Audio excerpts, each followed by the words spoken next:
Ang banal na kabibi ni Lord Krishna. Sinabi ni Suta Goswami, nang marating ang hangganan ng kanyang pinakamasaganang lungsod, na kilala bilang Dwarka, naaabot ng Panginoon ang kanyang mapalad na konsyel bilang tanda ng kanyang pagdating at tila pinapawi ang lungkod ng mga naninirahan.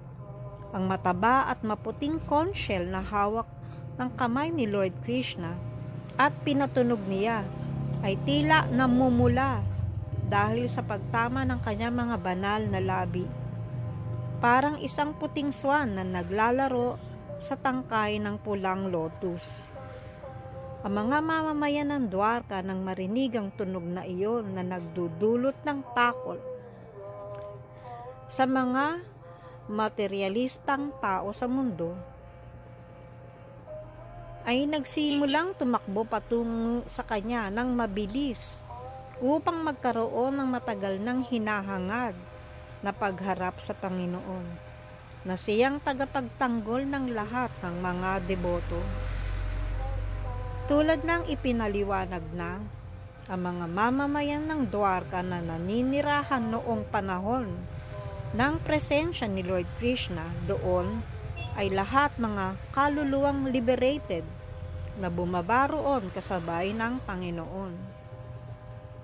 Lahat sila ay labis na nag-aalala na magkaroon ng pagharap sa Panginoon, kahit na dahil sa espiritual na ugnayan, hindi sila kailanman nahihiwalay sa Panginoon.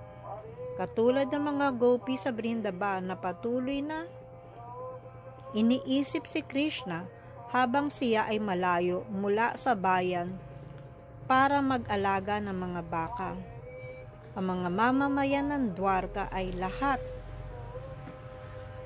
ay lubos na nalulubog sa pag-iisip ng Panginoon habang siya ay malayo mula sa Dwarka upang dumalo sa labanan ng Kurukshetra. May isang kilalang manunulat ng kathang isip sa Bengal na nagpasya na ang Krishna ng Brindaban, ng Mathura at ng Dwarka ay mga magkakaibang personalidad. Sa kasaysayan, walang katotohanan ang konklusyong ito. Ang Krishna ng Kurukshetra at ang Krishna ng Dwarka ay iisa at parehong personalidad.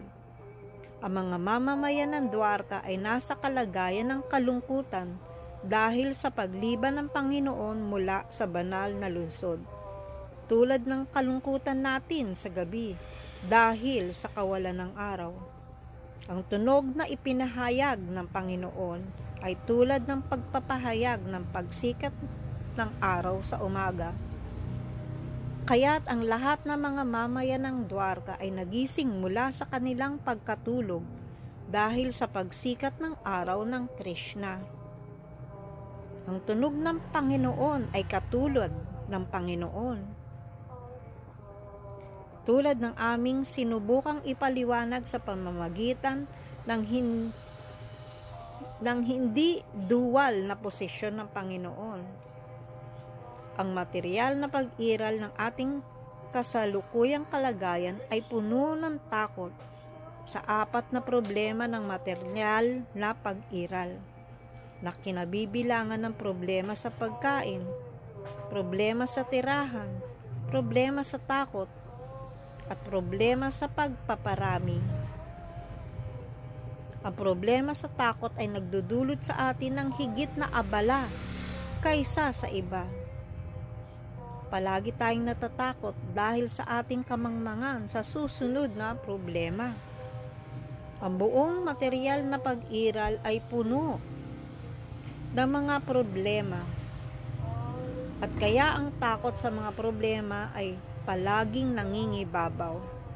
Ito ay dahil sa ating ugnayan sa ilusyong enerhiya ng Panginoon na kilala bilang Maya o panlabas na enerhiya.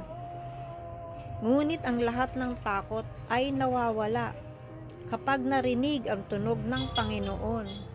na ipinapakita sa pamamagitan ng kanyang mga banal na pangalan. Tulad ng tunog na ipinahayag ni Lord Sri Krishna, Chaitanya Mahaprabhu, na sumusunod sa 16 na salita. Hare Krishna, Krishna Krishna, Hare Hare, Hare Rama, Rama Rama, Hare Hare. Maaari nating gamitin ang mga tunog na ito at maging malaya mula sa lahat ng nagbabantang problema ng material na pag-iral. At nakikita natin ang tunay na liwanag. Kung may liwanag ay walang kadiliman. Haribol.